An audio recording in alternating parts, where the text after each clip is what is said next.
FIFA World Cup 2018 is the showcase of the world's most popular sport, and Bermuda Broadcasting Company will deliver all 64 games in high definition.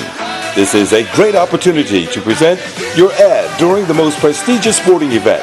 For more information, email sales@bermudabroadcasting.com.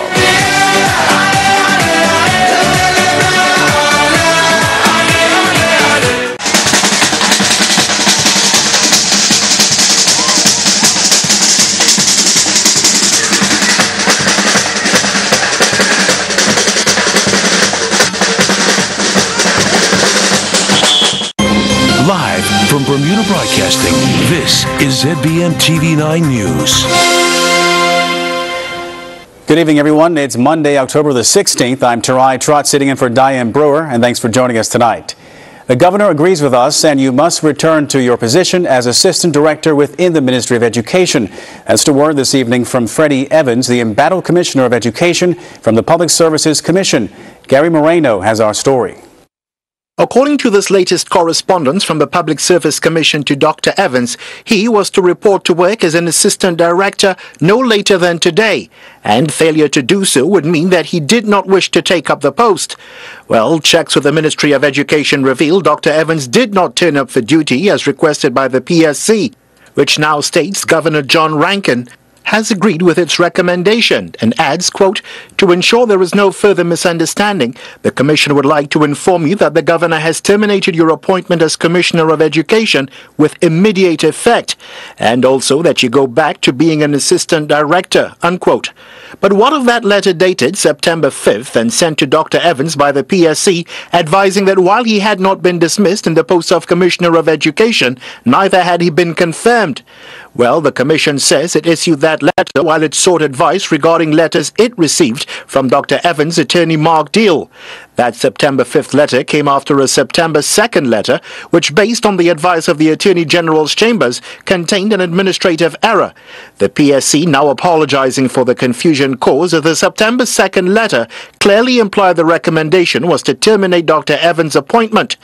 Since Dr. Evans did not turn up to work today, it remains to be seen what transpires next and whether the PSC does in fact determine his non-appearance as confirmation that he does not wish to return to the post of Assistant Director.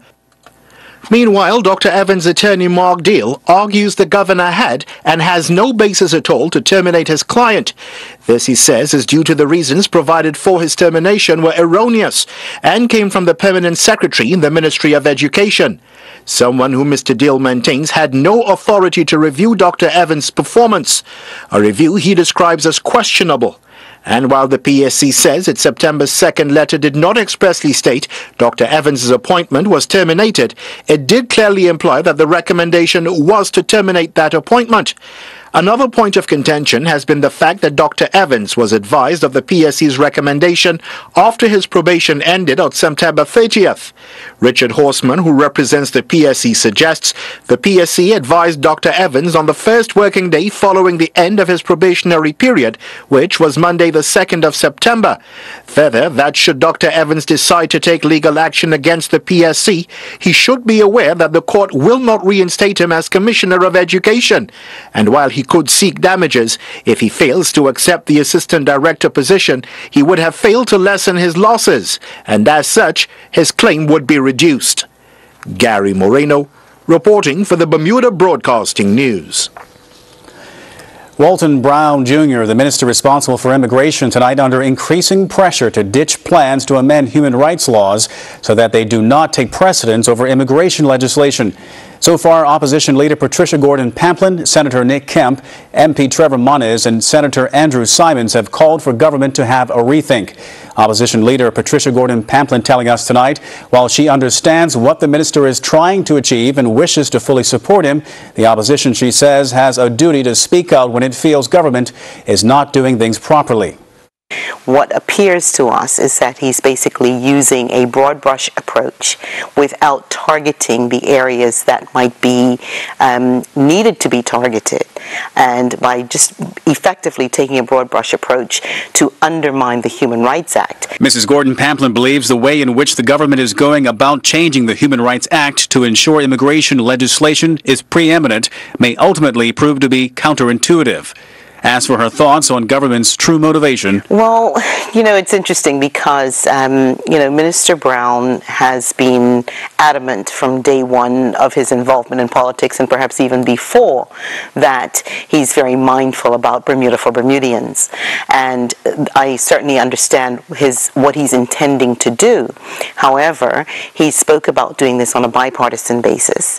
And one of the things the very first thing that he did in naming a bipartisan committee of the House, he actually did it on a unilateral basis without consultation. Mrs. Gordon Pampling is referring to the minister's announcement last week that he had appointed a bipartisan committee on immigration reform, which included OBA MPs Ben Smith and Leah Scott. And I did say to him that at the very least, if you want to work on a bipartisan basis, we would at least hope that you would have been considerate of protocol, if nothing else. And my understanding is that he consulted neither the Premier nor I in terms of the appointments that he's made to that committee. By consultation, Mrs. Gordon Pampling believes those considering any change to human rights law should have some expertise. I believe it's important that we should make the people who are going to be considering it should at least have some kind of background and to be able to put the whole thing in proper perspective, in proper context. Meanwhile, opposition Senator Andrew Symonds today joining in the debate by putting out a video on social media to express his opposition to the proposal and to call on Minister Brown to withdraw it.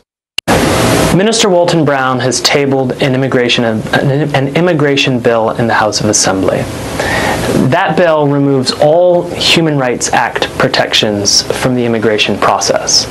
It's also clear that the bill, in its current form, if passed, would do immediate harm to a number of people living and working in Bermuda. In short, it's poorly conceived, and as you have seen from many corners of society, there's been no meaningful consultation on this subject yet. And we'll have more of what Mr. Symonds had to say in subsequent reports. Minister Brown so far has rejected claims of a lack of consultation and maintains human rights is still fully protected in the Bermuda Constitution. He's quoted in the media as saying the proposed bill does nothing to undermine the Human Rights Act, but simply provides clarity to what has been policy for decades. If you're looking for extra savings and free benefits with car insurance and home insurance, Colonial has just the cover you need. There's a free $250 gift voucher for new home insurance customers too, and 10% car insurance discount if you have home insurance. With a claim service that's quick and friendly. We call it cover without added costs. Call for a quote on 296-3700 or visit cgigroup.com. Colonial, where people come first. When you shop online, the cheapest, quickest, and easiest way to bring your packages into Bermuda is with U.S. Express at mailboxes. I use them because I have a water sports business, and it's just now and then when I need to get a few things from, off of whatever company, Amazon or something. It's just such an easy connection with mailboxes. The staff are fantastic. They call just to let me know that the package has arrived and I can come pick it up, and they're really good here. Sign up for a U.S. Express account at www.mailboxesunlimited.com today. Imagine your home working as hard as you, harnessing the power of the sun. While you work, we work. Think solar with BAE. Imagine more power, more often with BAE. The story of disgraced movie executive Harvey Weinstein has been dominating international headlines lately after a New York Times article alleged that he sexually harassed dozens of women in Hollywood. Well, according to the Employee Assistance Program here in Bermuda, workplace harassment is all too common in the island but underreported. Since the damaging article was published last week, more than 40 women in Hollywood have spoken out against movie executive Harvey Weinstein, who is said to use his power and influence in Hollywood to take advantage of young actresses, and if they refused his advances, he would threaten their careers. The news has even inspired ordinary women to speak out, sparking a new hashtag, #MeToo, posted by women who have been sexually harassed to demonstrate the prevalency of this behavior. While Ms. Doris DaCosta of the EAP says sexual harassment that takes place at work is underreported in Bermuda. I don't want people to think that it's just a Hollywood issue. It could happen in any industry. So I think people need to be mindful of that. Also, I think what's interesting about that whole situation is that culture that was created in that work environment. When you don't speak up, when you don't do anything around harassment, bullying, or anything, that's what happens in companies. People just feel like, oh, well, I don't want to say anything because that's just part of how we do things at my company. Companies have to be so vigilant around if somebody says they're being harassed, go check it out, go do something so that people can feel safe. It's a safety issue. On average, Ms. DaCosta will see one harassment victim every quarter, but little action is taken beyond counseling due to fear. What I find in my experience is that people don't really want to speak up, because of those same things. But sometimes you're going to have to get the courage to do it.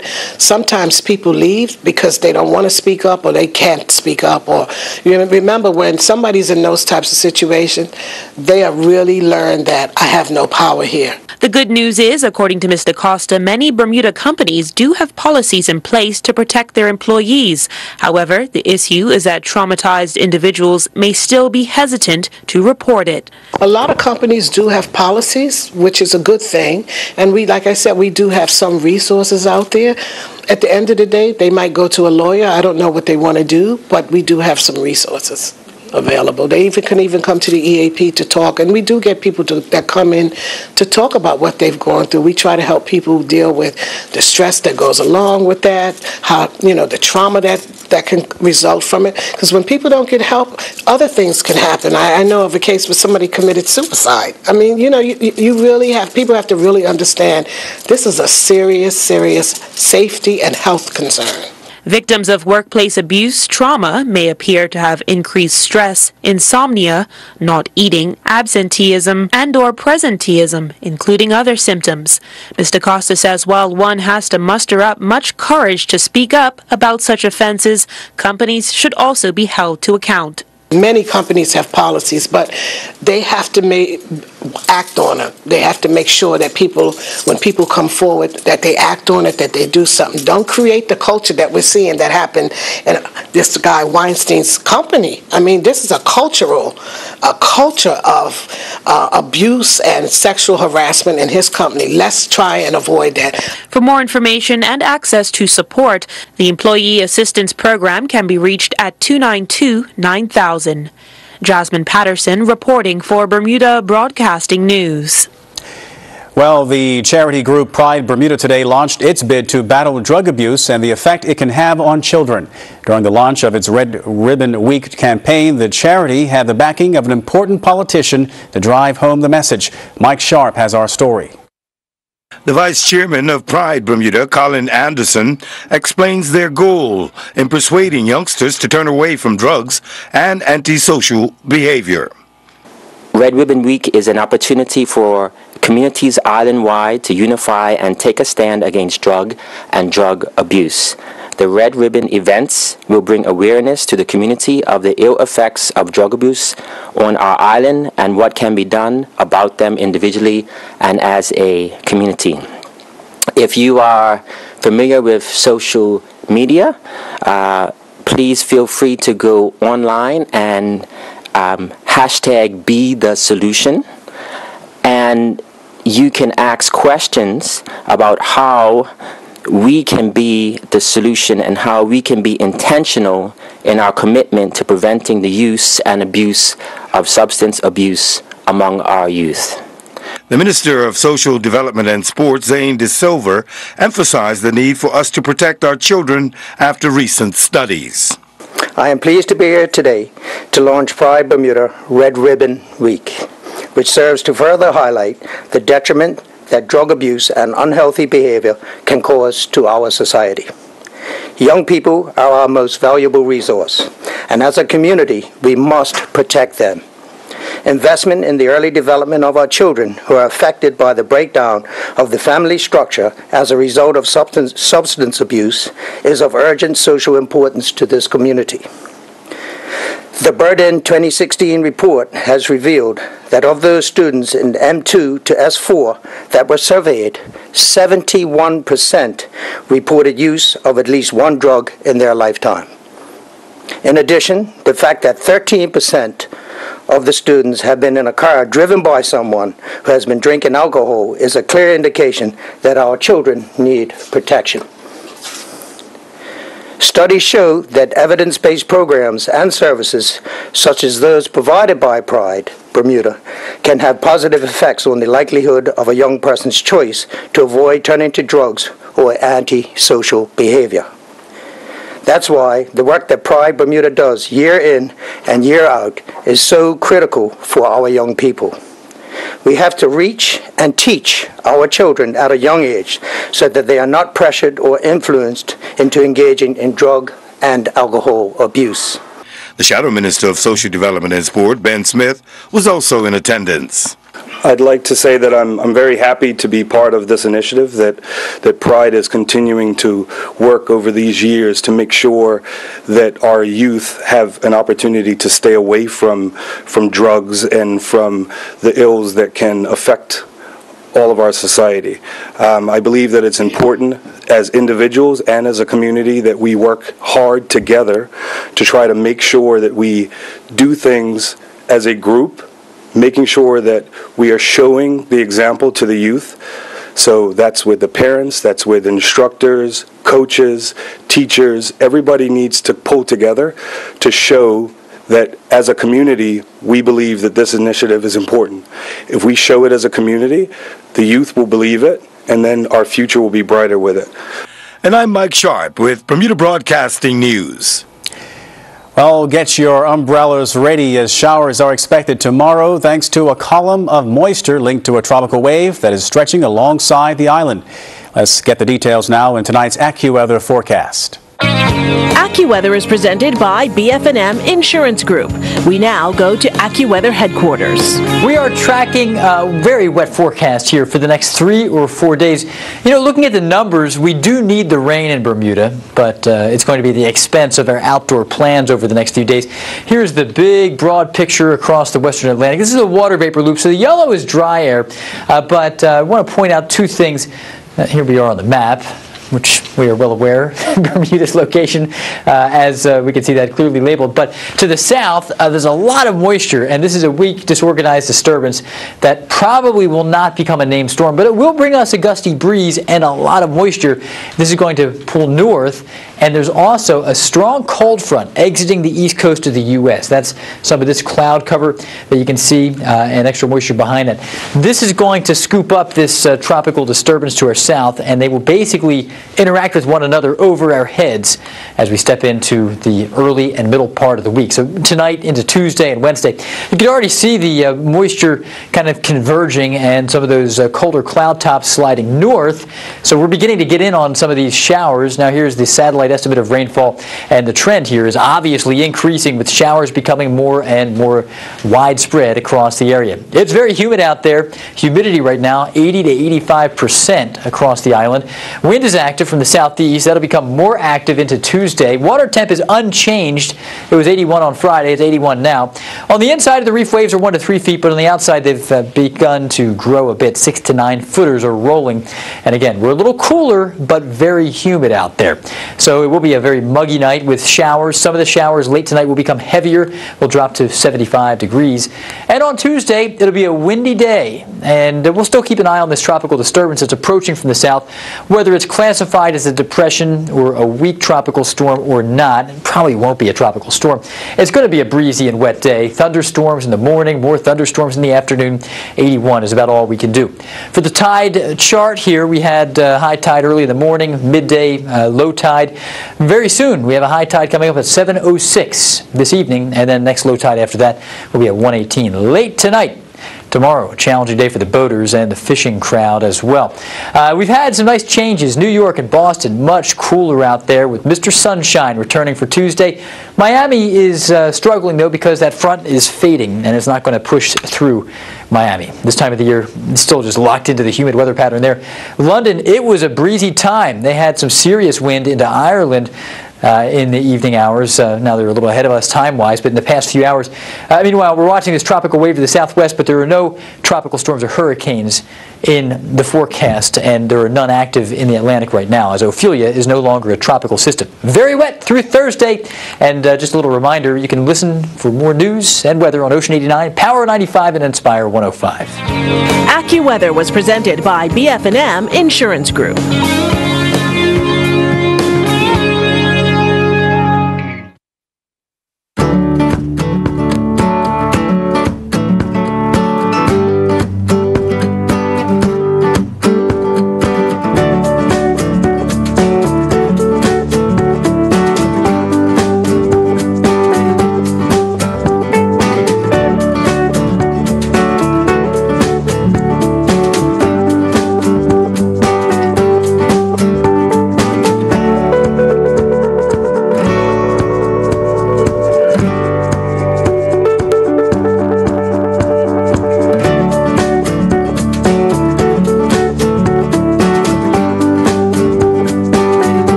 Into savings all month long. Check out the great deals throughout our website. We have everything to create the living room of your dreams. Browse through our site to see the large selection in all price ranges.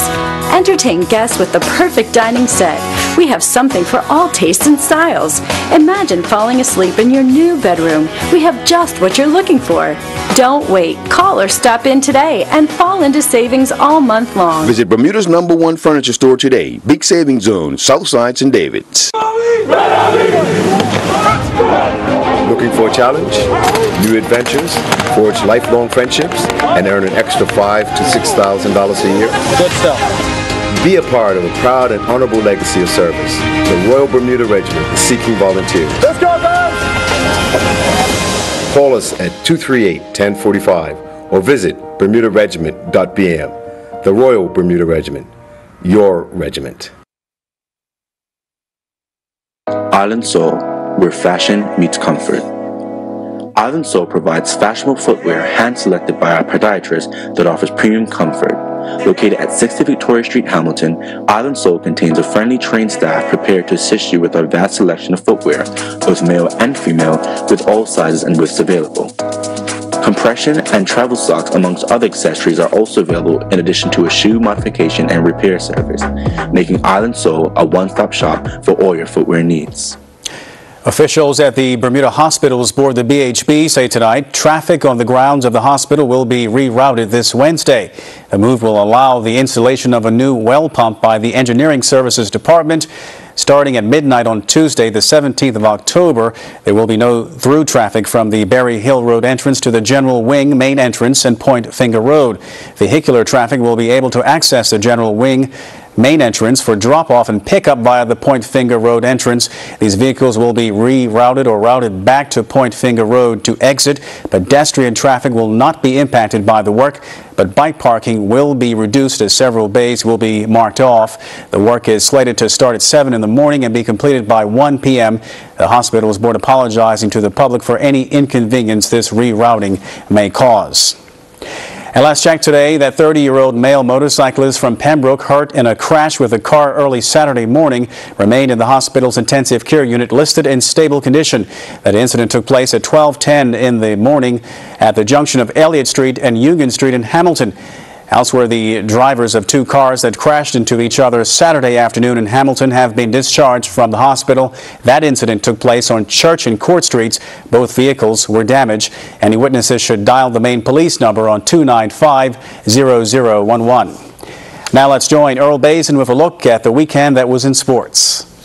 total of 34 goals were scored this weekend in Premier and First Division football action. At the PHC Stadium yesterday, the Premier Division leaders, PHC Zebras, and the defending champions, Robin Hood, played to a 2-2 draw. Antoine Russell, who had a penalty saved, scored twice for Robin Hood, while Sequoia Robinson and Dante Olboy scored a goal each for the PHC Zebras. In other Premier Division action over the weekend, it was the Dennytown Hornets 1, North Village Rams 1, Crossroads 1, Young Men's Social Club 0, Boulevard Blazers 0, Devonshire Cougars 3, and on Saturday night it was Somerset Trojans 3, Flanagan's Onions 3. In First Division play at the BAA Field, the host tasted defeat for the first time this season as the Paget Lions came away with a 2-0 win with goals from Dion Stovall and DeMarlo Curtis. In another First Division play, it was Southampton Rangers 5, Somerset Eagles 1, Island Rangers 1, Devonshire Colts 4, St. David's 3, Wolves 2.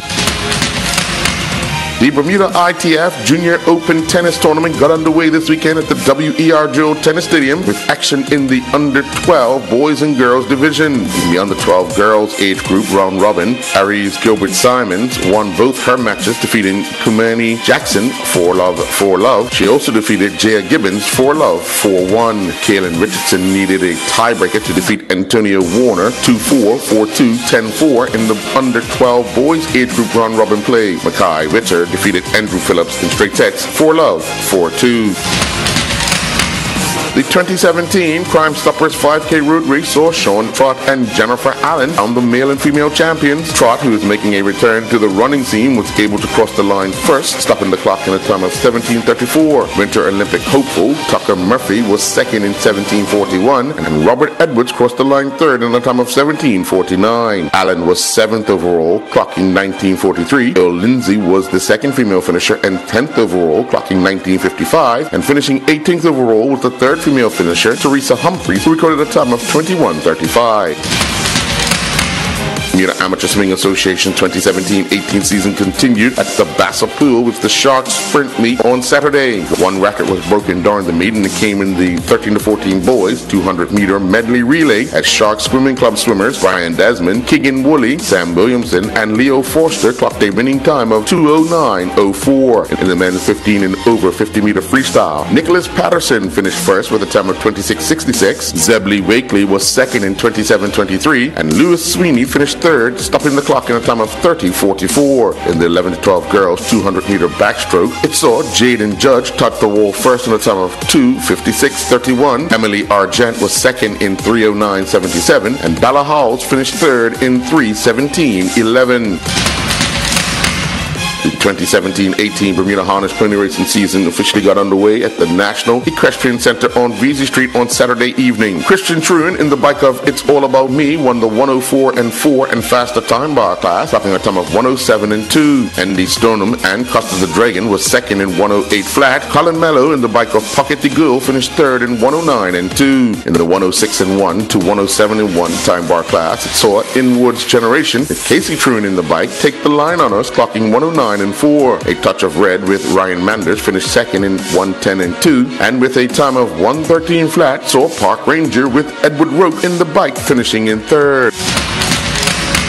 The Bermuda National Archery Association League season continued at the Southside Archery Center. Bernard Wade III won the adult recurve 30-meter target size 60 centimeter for the day with 298 points. He was followed by William Pickering, who had 276 points. Cameron Pickering finished third, tied with Robert O'Connor with 271 points. In the junior recurve 20-meter target size 60 centimeter class, Jaden Roberts won by 1 point over Ashley Weeks. Roberts scored 272 points, with Weeks scoring 271. The Summersfield Academy Gymnasium was yet again the scene for a Bermuda Basketball Association Elite City League doubleheader that produced 218 points. In the opener, the Lions recorded a 16-point win over the Warriors 79-63. Kareem O'Connor scored 21 points for the Lions, while Aaron Cadillac scored 21 points for the Warriors. In Game 2, it saw the Storm defeat the Renegades 49-27. What would happen to your business if your premise is flooded? there was an accident on site, or your computer systems were hacked. Many businesses find it difficult to recover from these and other unforeseen events, such as fire or theft. That's why you should talk to our specialists at Friesenbrook-Meyer Insurance. We will customize coverage to best protect your business against extreme financial loss. Covering possibility. Hi, I'm Charles Webb, inviting you to join me on Monday nights at 8 for Season 2 of Inside Bermuda Homes, starting October the 16th, a program showing how Bermuda lives. That's Monday nights at 8 on ZBM TV 9, October the 16th for Inside Bermuda Homes.